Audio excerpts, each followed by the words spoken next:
बे समाव बुंनांगोन दि बर' हारिनि गेजेराव मोनफानि उनाव मोनफा जाफुंसार जाबाय थानाया एबा जाफुंसार जाबाय थानायखौ बे समाव नुना मोननाय जादों आरो बर' हारिनि थाखाय गोबां माने गोग्गाथाव खौरां होनना बुंनांगोन बे समाव जेराव फैगौ 1 मे खालाराव बोहैथि बोसोरनि फैगौ 1 मे खालाराव बर' हारिनि गेजेराव फिन आरोबाव मोनसे गोग्गाथाव जाफुंसार होनना बुंनांगोन जेराव दुलाराय बर' फरायसा आफादा भारत सरकारसिम थांनानै खावलायनाय एबा जा बड'फानि मुंखौ गोजोर खालामनो थाखाय मुलुगनां मोनथिहोनो थाखाय माखासे खामानि मावबाय थादोंमोन। दा बेखौ लानानै मिरु दुलाराय बर' फरायसा आफादनि आफादगिरि दिपेन बर' बिथाङा खौरांगिरि मेलनि गेजेरजों रोखा फोरमायदों आरो बे खौरांगिरि मेलनि गेजेरजों बिथाङा फोरमायदों दि फैगौ 1 मे खालाराव बर' हारिनि थाखाय मोनसे जारिमिन सान होनना बुंनांगोन आरो 1 मे खालाराव हादोरनि राजधानी गोदान दिल्लीयाव बड'फानि खाम्फाया अराय समनि थाखाय जोंख्लाब माख्लाब महर मोननानै थासिगोन एबा गायसन जासिगोन जेराव फैगौ 1 मेआव गोदान दिल्लीनि लाला लाजपत राय मार्ग मुंनि लामाखौ बड'फा उपेन्द्र नाथ ब्रह्म मार्ग बिमुंजों बेखेवनाय जागोन आरो बे बाथ्राखौ मोनथिहोदों एबा बे बाथ्राखौ थांनाय मिरु दुलाराय बर' फरायसा आफादनि बोसोरसालिया जथुम्मायाव हादोरनि नखर मन्त्रि अमित शाह बिथाङा फैनानै बुंदोंमोन आरो बेखौ लानानैनो फिन आरोबाव मिरु दुलाराय बर' फरायसा आफादनि आफादगिरि दिपेन बर' एबा बिथांमोननि हानजाया खौरांगिरि मेलनि गेजेरजों रोखा फोरमायथिदों दि फैगौ 1 मे खालाराव हादोरनि राजधानी गोदान दिल्लीनि लाला लाजपत राय मार्ग मुंनि लामाखौ बड'फा उपेन्द्र नाथ ब्रह्म बिथांनि मुंजों बेखेवनाय जासिगोन। बे अराय सम बे बर' हारिनि थाखाय मोनसे जारिमिन जानानै थागोन बेखौ फोरमायदों मिरु दुलाराय बर' फरायसा आफादनि आफादगिरि दिपेन बर' बिथाङा आरो बे हाबाफारियाव गोबां माने हादोरनि नखर मन्त्रि अमित शाहजों लोगोसे गोबां मेलेमजिबि बिथांमोनजों लोगोसे बिटिआरनि गोबां दैदेनगिरि बिथांमोना बाहागो लागोनखौबो फोरमायदों मिरु दुलाराय बर' फरायसा आफादनि आफादगिरि दिपेन बर' बिथाङा। दुलाराय बर' फरायसा आफादनि दाबि बायदियै थांनाय 6 डिसेम्बर 2024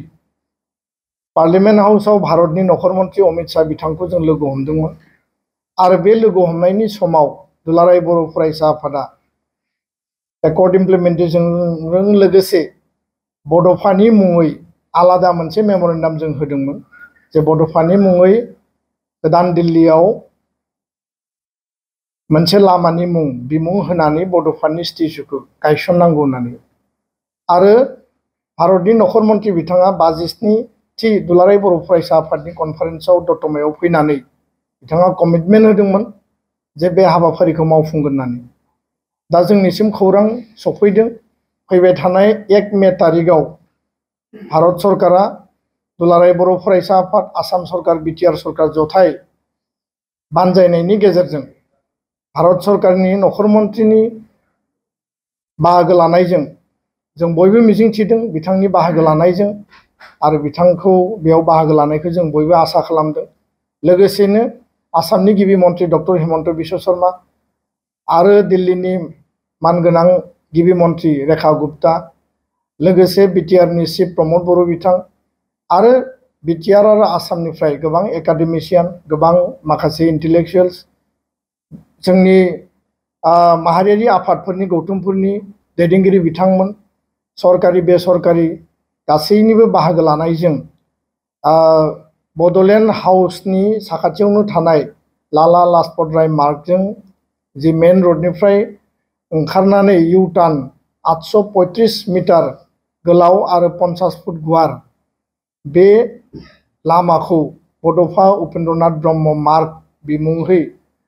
बेखेवनाय जासिगोन आरो लोगोसे